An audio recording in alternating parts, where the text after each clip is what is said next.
Eva Kaili, the former vice president of the European Parliament, charged in the corruption scandal, will stay in prison on pre-trial detention at least for 1 more month. The judge has announced the decision after a new hearing at the Court of Justice, a decision that is contested by her lawyers. The Federal Prosecutor's Office considers that all the risks that allow for continued detention exist. The risk of absconding, the risk of collusion with third parties, the risk of destruction of evidence. We believe that these risks do not exist. During the hearing, she looked exhausted. She entered the room wearing handcuffs that were taken out only during the process. After speaking for 10 minutes, she couldn't avoid crying when talking about her 23-month daughter, who is now with Kaili's father. She asked to get her with her in or out of the prison. She insisted she is innocent and has nothing to do with the scandal.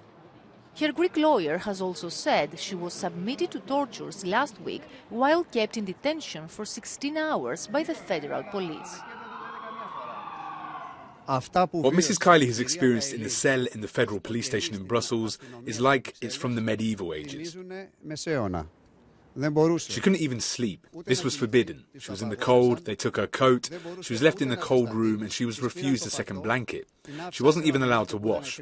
All of this is torture. This is what the European Convention of Human Rights says. And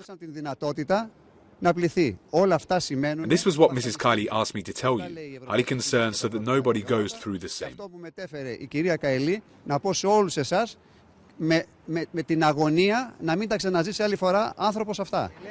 Her lawyers are also claiming that she's paying the highest price compared to other suspects that may be out and prepare their defense.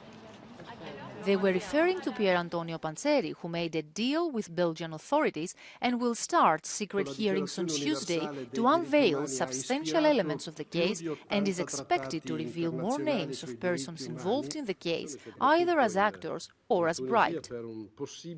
At the same time, the request for the waiver of the immunity of 2 more MEPs, Mark Tarabella and Andrea Cozzolino, is underway.